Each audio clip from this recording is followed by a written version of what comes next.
let's get in here, see if we can harvest some corms.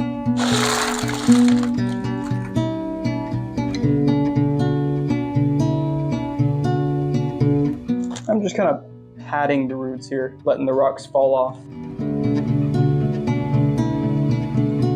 All right, well, I'm able to separate this small stalk from the main stalk, so I'm just gonna do that real quick. Try to be gentle as possible, separating these roots, not to break off too many. That way it'll root nice and quickly in the new pot it goes into. So, the roots are pretty tangled. But I can just softly work them off here with my fingers. And remember, wash your hands before you do this. Your hands are disgusting and these roots are sensitive. So I'm just gently pulling off root by root here. It's okay if you break a couple of the small hairs that come off the roots. Just try not to break the big thick roots. That's a really nice little root cluster at the end of that one. Going to be able to take up nutrients really quickly. And then boom, separated pretty nicely. And that is going to go into its own little pot.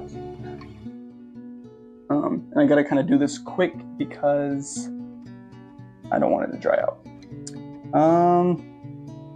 And I think I'm going to separate this single leaf too. I'd usually recommend to wait for at least 2 leaves. Some people even say 3.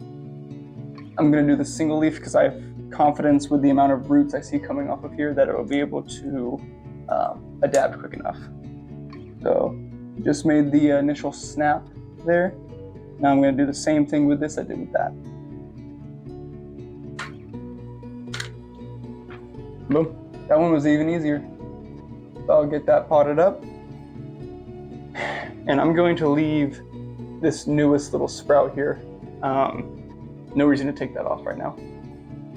And it'll be fine. I'll take it off some other time. I'm not gonna keep stripping this over and over again every couple of months perhaps. I've had this plant probably 6 months at this point.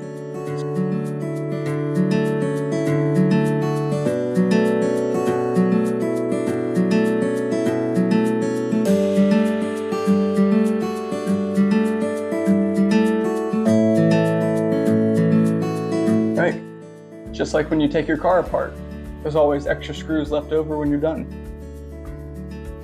I've got a bunch of rocks left over. I'm gonna probably put this one in sphagnum.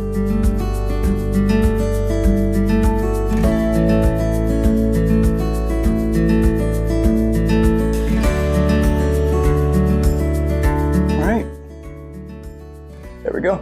This one's all potted up. And finally, we're going to do this one a little bit differently so that you can see how I did the corm. Although I did grow this from a corm, so I didn't plant it with leaves. I stuck the corm in there. But it's the same concept. So I'm going to take this piece, stick it at the bottom, take the roots, stick it there so that the roots aren't on the bottom. I'm gonna break this sphagnum moss up. It's dry at the moment. So I'm gonna break it up and then sort of get it fluffy and then place it around the roots. Right? And there's that single leaf in sphagnum. All right. That is hydrating. Let's check this out. These are 2 food containers that I got from the grocery store that stack. I cut holes in the bottom of this one. Look, you can see the roots coming out the bottom of it. I cut holes in this one, put leca in there, and then the pond mixture, and then just keep this one as a reservoir, and it sits in the water there.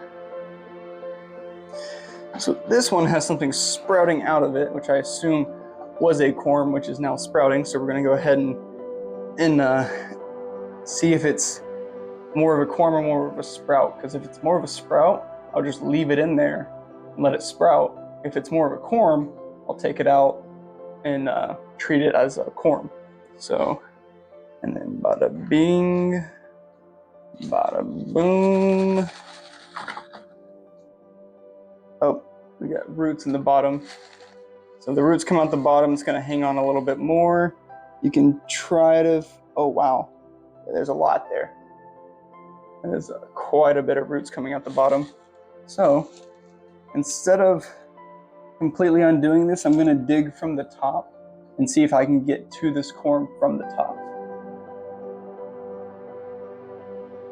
Oh, I've got two. All right, well, because I have two, I'm gonna go ahead and take it out. It's not gonna be as easy as just one.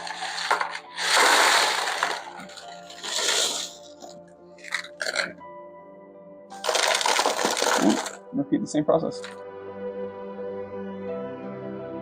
I've actually never seen these on alocasia before. I don't know, it kind of looks like a root that's turning into a plant, which is a corm, but it's like skipping the storing stage and going straight to the growing stage. Interesting. Yeah, I'm just gonna leave these. I'm gonna put them back the way I found them, mostly.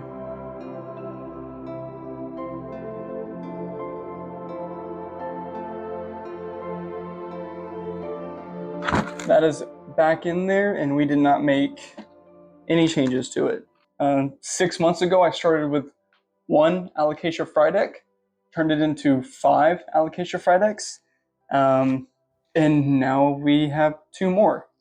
No corms today, just sprouts and 2 probably corms that skipped the storage stage and went straight to the growing stage, which is, hey, cool.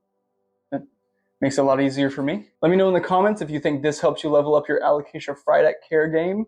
Check out this video to see what else is coming up. I'm Tanner. This is the Tanner Terrarium. Peace out.